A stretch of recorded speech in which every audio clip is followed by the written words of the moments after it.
In early 1997, no one could have imagined the worldwide phenomenon that J.K. Rowling's story about a young wizard was about to become. When I read the first book, it hadn't yet been published, and I had no idea that it would become this. The first book in the series wouldn't even be published until later that year. But the idea of bringing this extraordinary tale to the screen had already taken root. I was willing to do anything. If they wanted me to sing and dance, I would have tried that, if it meant that I had the opportunity to direct the movie. David Heyman had opened a modest film production company, driven by his love of reading and adapting books. When you begin the process of making any film, there are innumerable decisions that one has to make. Near the end of 1996, Tanya Seghashian, a development person in the production, discovered an unpublished manuscript for a novel about a young wizard. On a Friday, Nisha Parthi, secretary in the production house, grabbed an interesting-looking manuscript from the low-priority shelf for weekend reading. When she tentatively put up her hand Monday morning to discuss a particular manuscript she had loved, Heyman was skeptical, noting offhandedly that Harry Potter and the Philosopher's Stone didn't seem like a very good title. David Heyman, who persuaded me, and he's been there from start to finish. So tonight I really need to say publicly how right I was to trust him, how much I owe him, how grateful I am to him. Heyman asked what the book was about. A young boy who goes to wizard school, Parthi replied. Heyman was intrigued. That night, Heyman soon found himself utterly transfixed by the magical story. One paragraph became one page, one chapter, until 3 a.m. when he had devoured the entire book. I'm Harry Potter. The book caught me immediately. I mean, Jo Rowling writes with such a imagination. You know, she has such a vivid imagination and such a wonderful sense of humor, and you know, it's a mythic book. And Harry himself is, in so many ways, and every person and every man. He comes from a dysfunctional family where his parents are dead. He's not a great student. I think many of us can relate to that. And yet he's capable of great things. You must be the youngest Quidditch player in a century, according to McGonagall. As Heyman fell in love with the manuscript, he couldn't have known the arduous journey the story had already undertaken to reach his hands. Just a short time earlier, on a rainy night in Soho, Barry Cunningham, an editor at Bloomsbury Publishing, received a manuscript that had been rejected by 22 other publishers. I guess the story started when I got the manuscript one rainy night in Soho, and I didn't know, of course, it had been turned down by 22 or something other publishers. And I took it home and read it that night. Cunningham gave the manuscript to his 8-year young daughter, who couldn't put it down. I gave the manuscript to my daughter, Alice, the night I got it, and she couldn't stop reading, so I had to tear it off her the next morning and say, well, I think I'm going to buy this. What do you think? She said, that's a good idea. The next morning, he made a decision that would change literary history. So I rang up the agent, and we haggled for, 10 minutes on a relatively low amount of money. And I bought the first 2 books, and that was that, really. That was the end of perhaps the most significant purchase made in publishing in the last 50 years. I laugh about it now, but, I never would have guessed. When Cunningham first contacted J.K. Rowling, she was initially skeptical. Well, when I first rang her up, like many authors, they don't believe it's a publisher or ringing them. They think it's a joke. So after I convinced her I actually was Barry Cunningham, I actually was ringing from a publisher in London. And I didn't know how long the journey had been, of course. I didn't know how many publishers had turned her down, and agents, indeed. At this point, Rowling's financial situation was precarious. But I was worried, she was a single mum, she had no real income. Children's books weren't the gold mine that they've become now. And so I gave her the infamous advice, really, was that she would never make any money out of children's books, and she should really think about getting a day job as well. With the Bloomsbury faith in the book secured, the manuscript found its way to David Heyman's office, setting the stage for its leap from page to screen. 165, take 1, A and B cameras, common mark. Set! And background action! Action! Decisions about the script, who your director is going to be, who are going to play the parts, who your cameraman and production designer is going to be, who your costume designer and visual effects supervisor is going to be.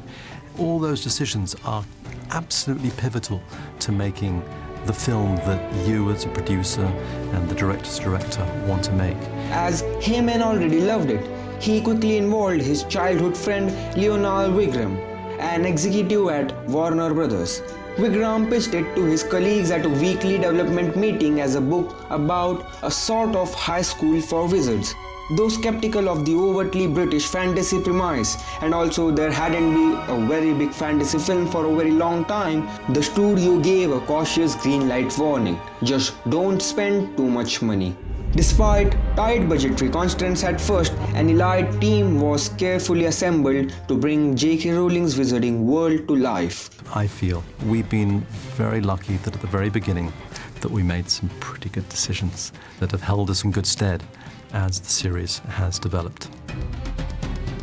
The deal took a while to close in early 1998 when Wigram and Heyman began to look for a screenwriter to adopt the book, which by then had become quite a successful franchise in the UK. They found this surprisingly difficult initially, as Wigram recalled that we were turned down by every writer we asked. Heyman suggested, "The book's coming out in America soon.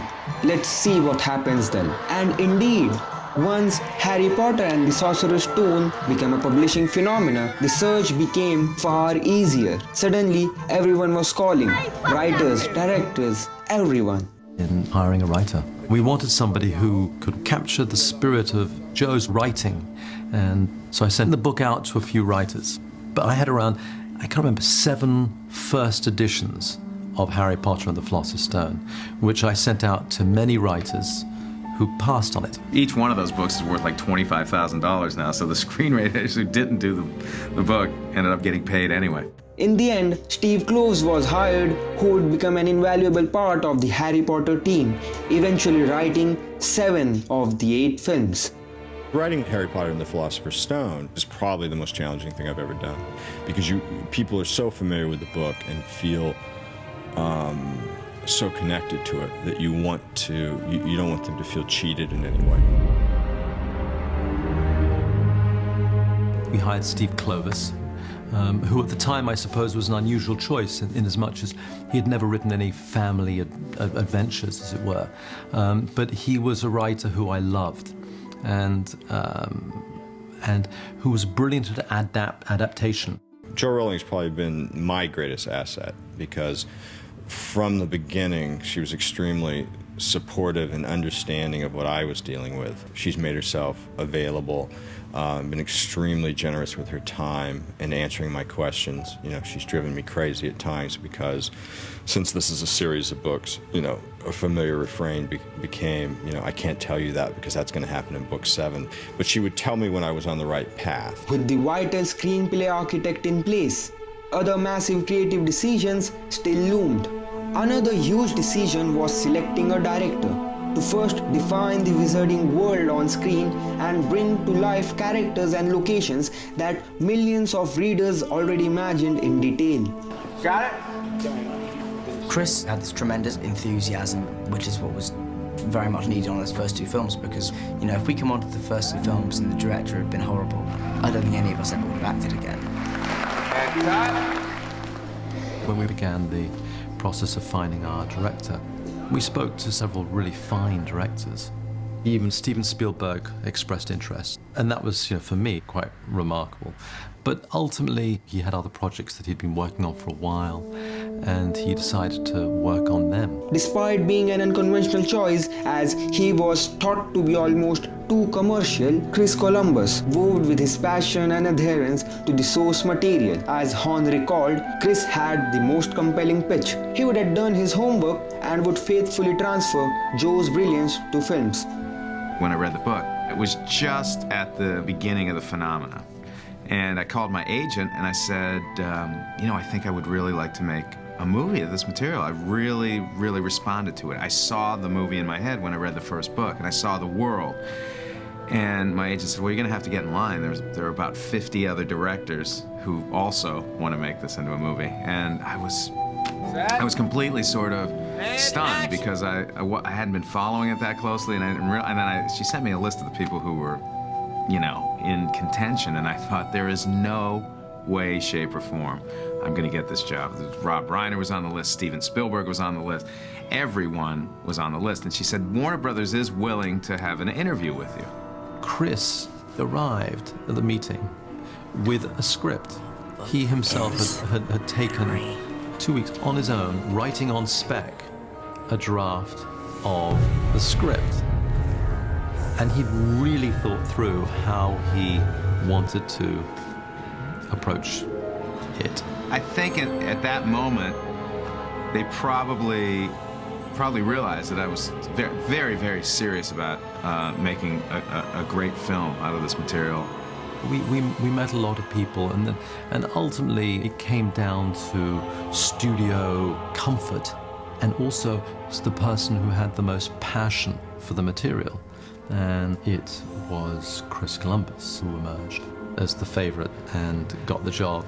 But this is important. This is about the Philosopher's Stone. Okay, still rolling. Hold your head up.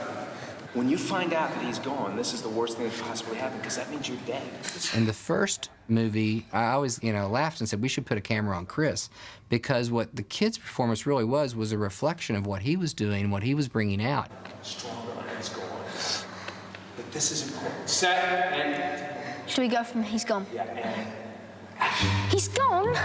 But this is important. This is about the Sorcerer's Stone. Don't take a pause between this. Okay, yeah. I got a call from one of the executives who said, you're our guy, we're going to go with you. So it was an amazing moment. It was an amazing moment because I remember walking into the kitchen of my house and telling my wife, I got the job. I got the Potter gig. We're moving to London. Alan Horn, president of Warner Brothers, recalled, decision had to be made. Would each book be one movie? Should it be animated? One thought was to combine the first 3 parts, focusing on the biggest action part of each book. Or was visual effects technology evolved to a point in 1999, where they could pull off the wizardry in a way that would be satisfying to an audience? These generated great debate at the time. I remember hearing a story when I was being interviewed for the directing job of the first Harry Potter film. People were talking about combining 2 of the books together, or 3 of the books, just to pick out, because it would be easy as a director, I have to admit, pick out your favorite action sequences, you put them in one film, and you've got a great Harry Potter movie, but then you've destroyed the whole series.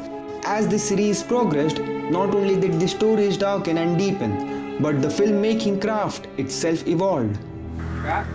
David and I had the same vision for the films, and that vision being that the first film was more of this wonderful sort of rich version of Hogwarts, this storybook world that we were creating. Then as we got into Chamber of Secrets, the facade starts to chip away a little bit, and we got darker with each film. Alan Horn, the president of Warner Brothers, took great delight in this progression. I took great delight in watching this series of movies evolve over time. He remembered, especially in watching Dan, Rupert and Emma grow as actors. There's a great deal more location in Harry Potter 1 and Harry Potter 2 than there is in 4, 5, 6 and 7. That's because in the beginning, the time we were given, we couldn't possibly build all this. Horn's pride in the film's escalating quality was evident when directors would approach him asking, how can I improve on the last one? His response was simple yet profound. You have better actors. Alright, save the red, camera reloading. Hardly any of you remember that my favorite color is lilac. You can't just put an actor who's only done a little bit of work in with these incredible stage actors and these incredible film actors. You need another legendary actor. The first person I was consciously quite scared of working with was when Gary Oldman came in. By that point, I was more knowledgeable about film and about drama, and I knew a lot of his films.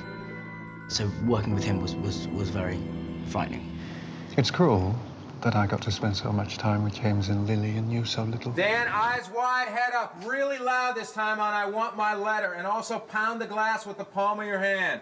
Set and action. Dan!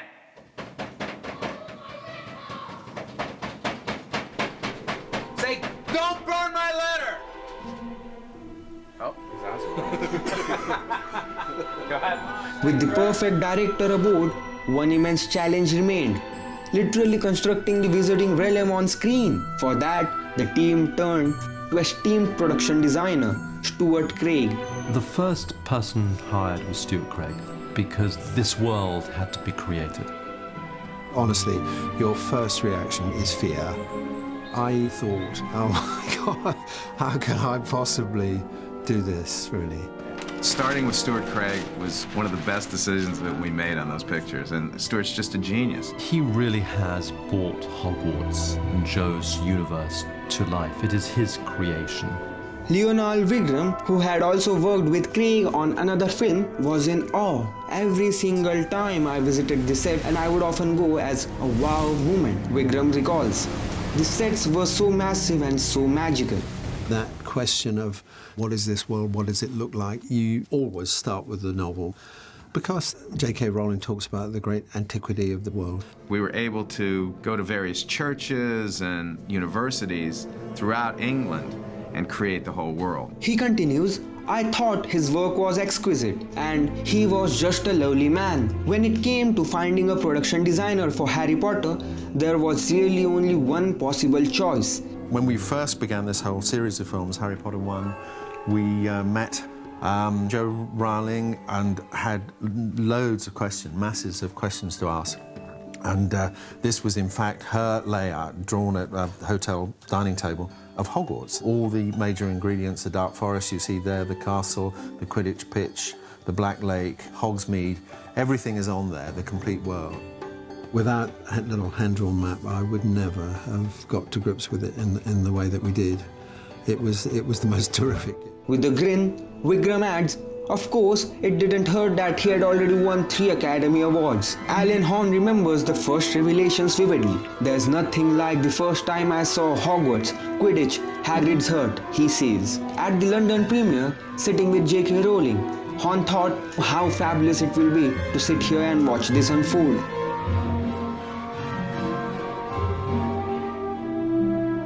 So yeah, and then I invited her down to London, and she said yes. So do you mind a little bit of editorial? And she said no. She said, very, very nervously, how do you feel about sequels? And I said, well, I think we'll just get the first one out first, and then we'll think about that. But then she proceeded to tell me the story of all the books and how Harry would actually grow up. That was very kind of revolutionary in those days, because mostly sequels would just be the same book set in a different environment. From production design to special effects, visual effects, cinematography, costumes, designs and performances, every element was brilliantly executed by top-tier talent. Wigram credits Warner Brothers' commitment. There is no one else in the town who is as willing to spend the money to get the quality. And of course, having been named David Warner, I do feel it's appropriate that I thank Warner Brothers, who have been the very best partners one could ever ask for, have been supportive financially, creatively, and in every which way could possibly imagine. Just imagine having a massive group of 11-year-old kids just running about, trying to keep them controlled, and just feel bad for all the people. They're trying to make a film, and we thought we were on a holiday camp. We were having a great time. Footsteps! Footsteps! They couldn't have been any greener. Gary, the dog's out to the cloak. Yet the ultimate credit goes to J.K. Rowling. As Wigram says, the massive success of the films is due to the genius of Jo. While her story is about profound subject matter, life, death, love, loss, it is also incredibly accessible. Heyman says, I had to believe that if I loved it that much, I wouldn't be the only one.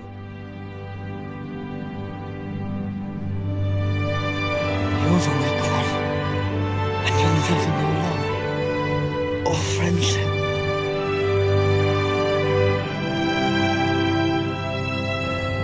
I feel sorry for you. You've lost a man. Look at me.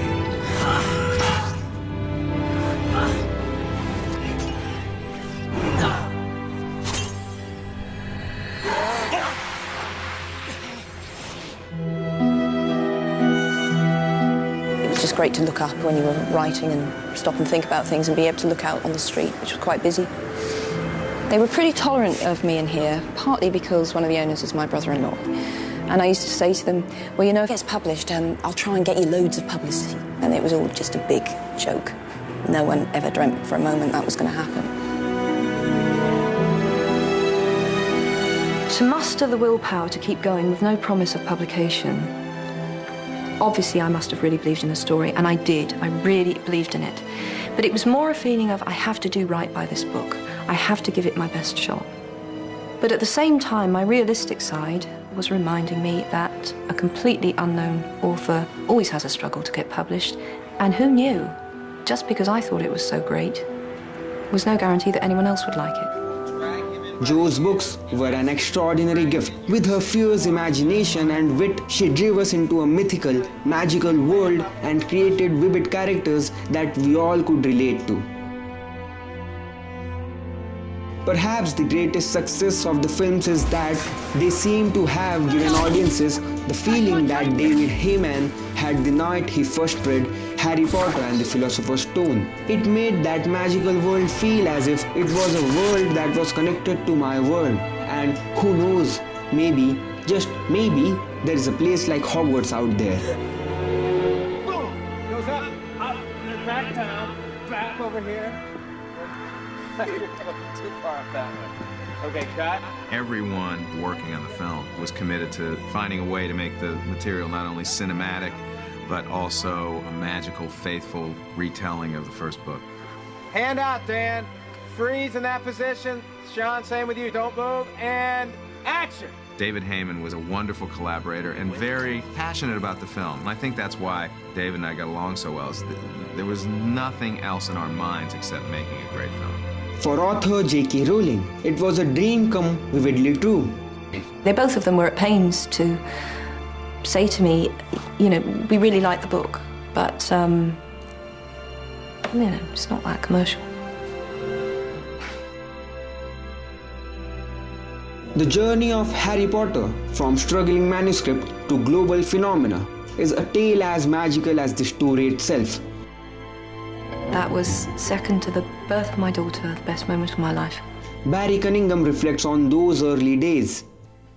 After we published, we started absolutely to get the feedback that this was going down very well, that children were recommending it to each other, that it had a very good critical response. But, you know, I don't think we realised, I don't think Jo realised, probably for a year after that this phenomenon was growing as fast as it did. And that's when she got huge number of offers from the United States, and they paid a very large amount of money for the American rights. And I think it's at that point we realised that something was changing in the world of children's books. For J.K. Rowling, whose life had changed so dramatically, the experience was surreal. There's no question, it's a publishing phenomenon. Some of the people here have been queuing for 18 hours. That, if you like, Beatlemania for Pottermore began. I also remember that after the third book was published in the United States, she said, I had a dream last night, and it was about the first meeting that we had, that it never happened, that you never took the book, you never published it, and the whole thing still seems to me like a wonderful dream. And really the story of Harry Potter is like its own story. It is a kind of fairy tale. The filmmakers, led by Heyman, Vikram and Kloves, alongside visionary directors and dedicated crew, brought the pages of Rowling's book to life with extraordinary passion and commitment. Jo Rowling, Steve Kloves, David Heyman and myself worked on that script together a lot. We sat and went through the script page by page by page. And slowly the film that Chris ultimately made began to take shape. The combined efforts turned a literary phenomena into a cinematic legend, enchanting millions around the globe. From the humble beginnings of an unpublished manuscript to the global magic of the films, the journey of bringing Harry Potter to the screen was filled with challenges, creativity, and an unbreakable bond with the source material. The result was a series that not only did justice to the beloved books but also left an indelible mark on the history of cinema. Join us as we continue to pull back the curtain on the making of this unparalleled magical achievement, Harry Potter and the Making of Magic. After a year of negotiations, David Heyman and Warner Brothers acquired the rights to Harry Potter and the Philosopher's Stone and the subsequent books in the series. The deal was finalized on the very day that the first book was published in the United States as Harry Potter and the Sorcerer's Stone.